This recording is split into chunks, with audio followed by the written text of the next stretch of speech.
Yeah, good afternoon, everyone. I am Daeheum Cho, and today I'm going to present my recent work on various things. As you can see here, the nonlinear UV molecular spectroscopy,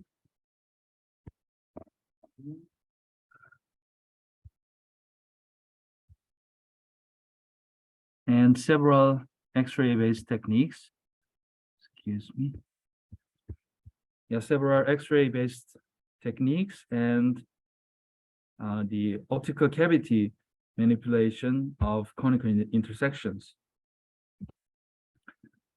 And I would like to start discussing multidimensional spectroscopy, two-dimensional electronic spectroscopy, by discussing about one-dimensional spectroscopy.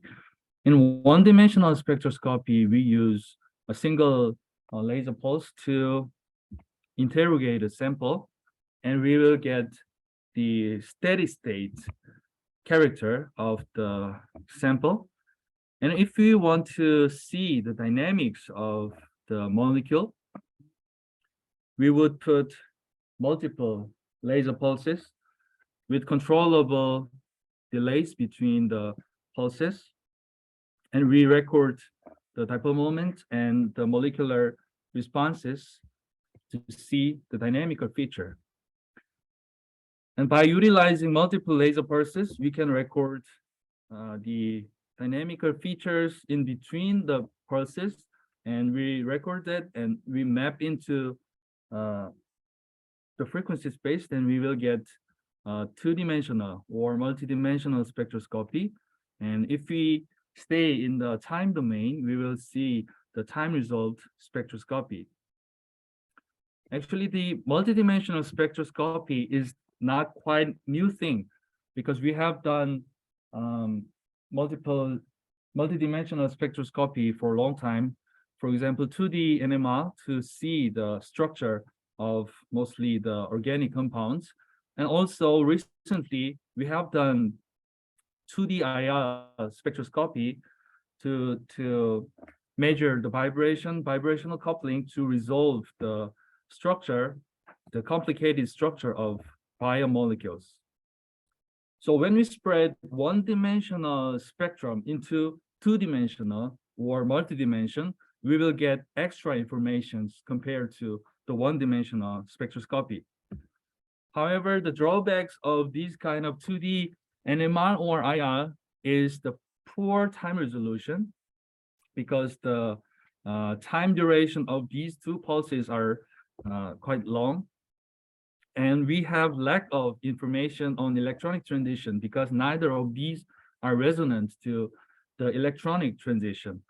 So nowadays, we are more interested in photochemical reactions. So the new direction would be two-dimensional or multidimensional electronic spectroscopy and employing UVVs or X-ray sources. So by doing two-dimensional electronic or X-ray spectroscopy, we will get the ultra-fast dynamics, the electronic relaxation dynamics out of photochemistry. And also, we can reveal the interplay between the electronic states. And by employing this ultra-fast multidimensional spectroscopy, what I wanted to study was the conical intersection dynamics, where the ultra-fast non-adiabatic transition occurs at these conical intersections. And it serves as an effective non-radiative decay channel. And my goal was to simulate the non-adiabatic dynamics of the photochemistry of this cyophenol shown in this slide, using surface hopping or some wave packet dynamics simulation protocols, and to find a signature of conical intersection dynamics using time-resolved spectroscopy.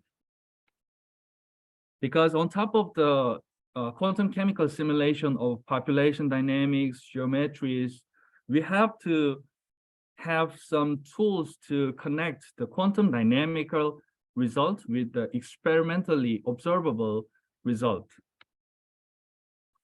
So I would like to introduce you several classes of spectroscopic techniques that we can use for the detection of conical intersection. The first one is stimulated Raman spectroscopy. What you see here now is the potential energy surface of the photochemistry of thiophenol. From the ground state, we excite a molecule to this green surface. And from this green surface, the molecule will experience the photochemistry, the non-adiabatic dynamics through conical intersection 1.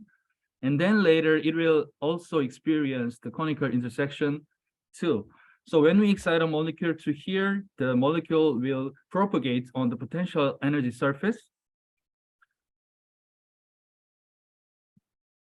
And by applying the time-resolved laser pulses with the variable delays, such as Raman probe, we can record the time-resolved Raman shift. And then this time-resolved Raman shift will show us the passage through the conical intersection. Along the x-axis, our time delay changes, and along the y-axis, the Raman shift, we record the Raman shift. So when the Raman shift becomes 0 between, for example, orange and green becomes 0, then it is the signature of the conical intersection. And after the conical intersection, the Raman shift will increase again.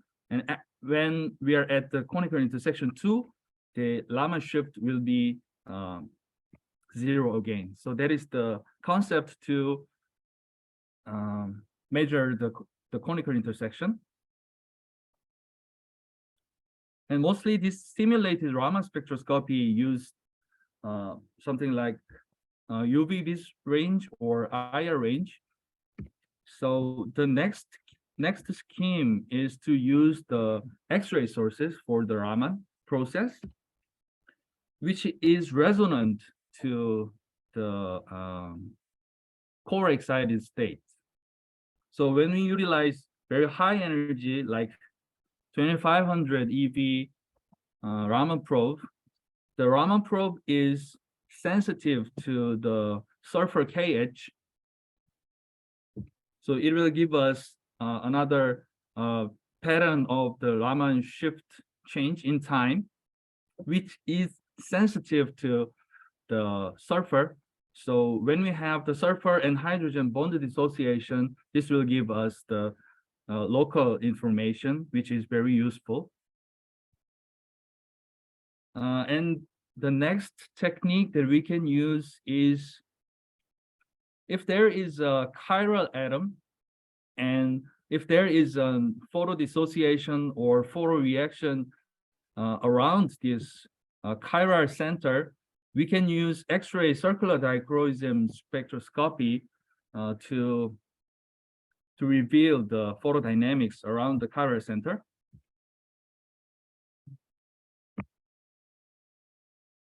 Then we will see the loss of the chirality during the passage through a conical intersection. So this will track how the molecule dissociates and how the photo dissociation occurs. And finally, we can also use time-resolved X-ray diffraction. X-ray diffraction is somehow different from the previous spectroscopic techniques, but as we use very high energy diffraction probe, we can diffract out of the three-dimensional electronic distribution, and we can record the diffraction pattern. And when we do the inverse Fourier transform, we can obtain the three-dimensional transition electron density.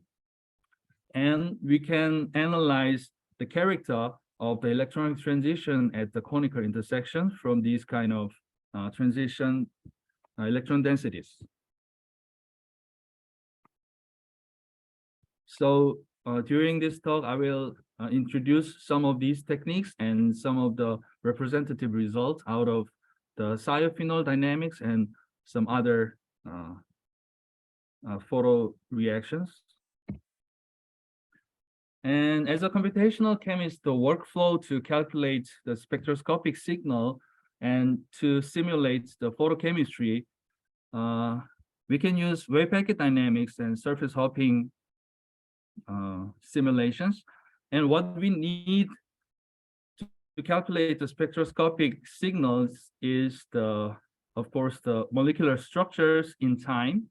And also we need the wave packet, the wave function coefficient C in time. And from these structures, we need to calculate the transition properties such as transition dipole moment from the excited state to core excited state, or the X-ray, for the X-ray electron diffraction, we need the transition charge density from the excited to the core excited state. And for circular dichroism, we have to calculate transition current densities.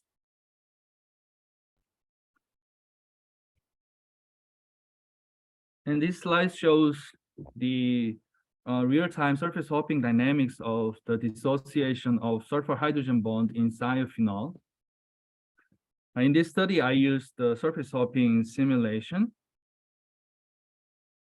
And from this surface hopping simulation, we can get the population dynamics, which shows the population of S2 and how the S1 grows up and how the ground state S0 population grows up. And in the bottom panel, which is more important in the signature of conical intersection, when the system is near the conical intersection between S1 and S2, the coherences between these two states grows up. And after passage through this conical intersection, this coherence dies out. And when we are entering the second conical intersection between S0 and S1, the coherence between the two states grows up. So to measure the conical intersection sensitive spectroscopic techniques, we have to be able to measure the coherence sensitive spectroscopic techniques. And here is another graph that we can generate out of the surface hopping dynamics.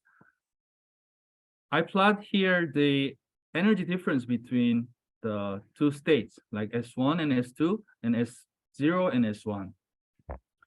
So here you can see the energy gap between the S1 and S2 becomes 0, which is the passage through the conical intersection. And after that, the systems enter into the second conical intersection. And yeah, this is the computational evidence to see where the conical intersection passage occurs. However, we have to connect this to some spectroscopic signals to connect with the experimental result. So this is the result from the stimulated X-ray resonance Raman spectroscopy. And here I have plotted the two graphs using two different Raman probe frequencies. At this frequency, we are resonant to the balance to core excitation near the conical intersection 1. And by changing this probe frequency down to this frequency, now we are sensitive to measure the conical intersection 2. And this technique is sensitive to the electronic coherences. So the first graph shows when the molecule pass through the conical intersection 1. And in the second graph, it shows when the molecule will experience the conical intersection 2. So from this kind of technique, we can resolve conical intersection 1 and 2 by tuning the Raman probe frequencies. And the result here is the time-resolved X-ray diffraction signal.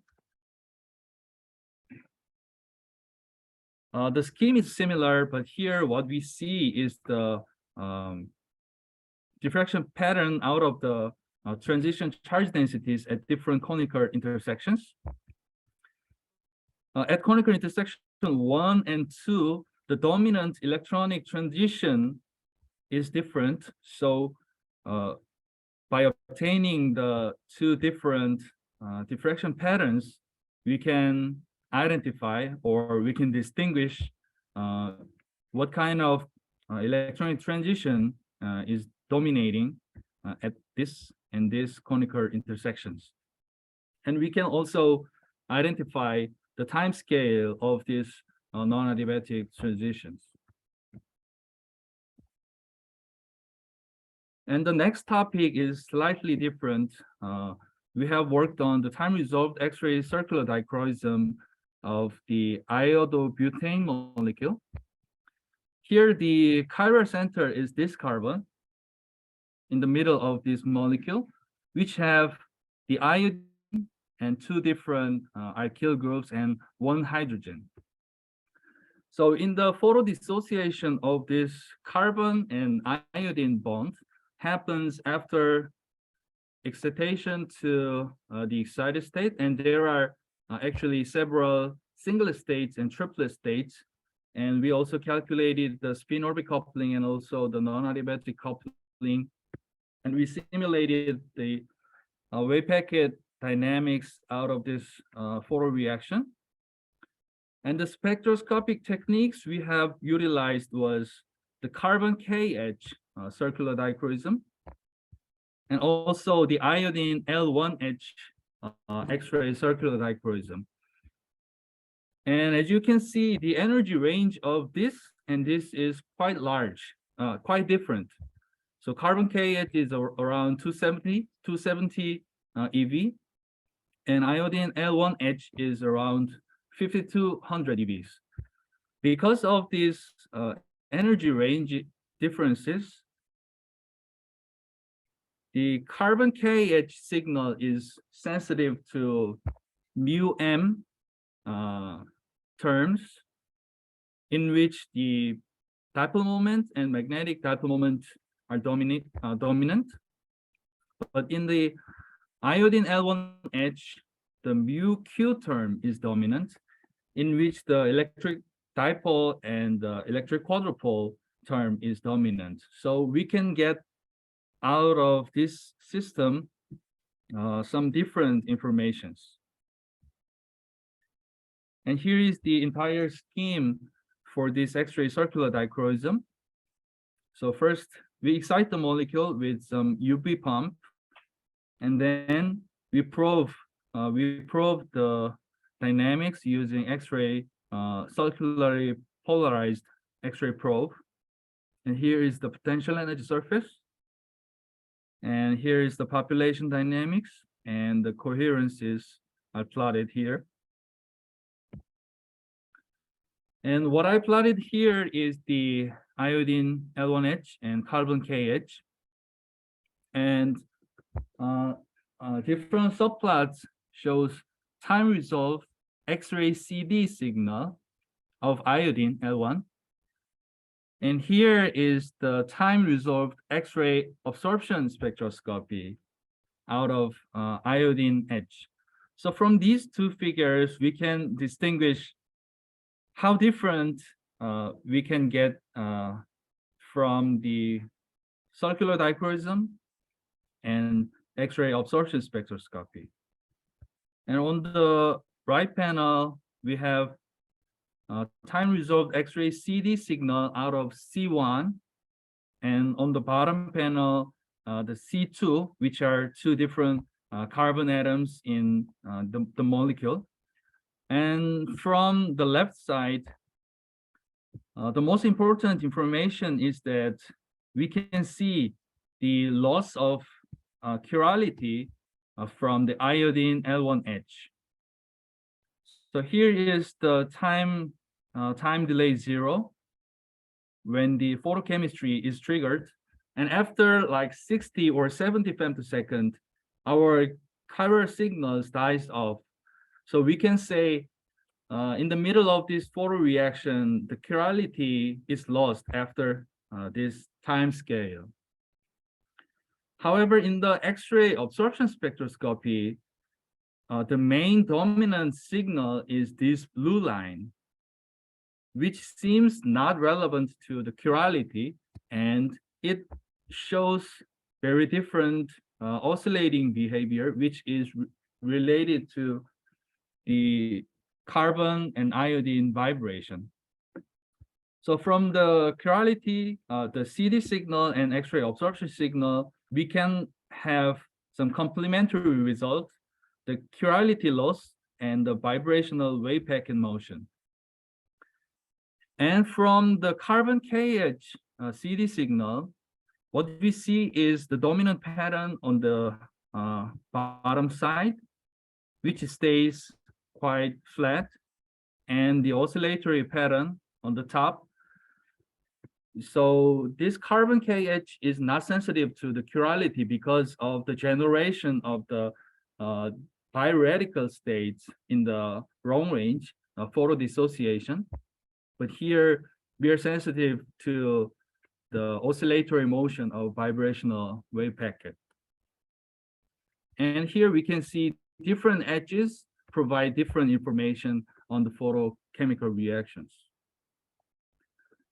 And the last topic I would like to discuss is the optical cavity manipulation of conical intersections.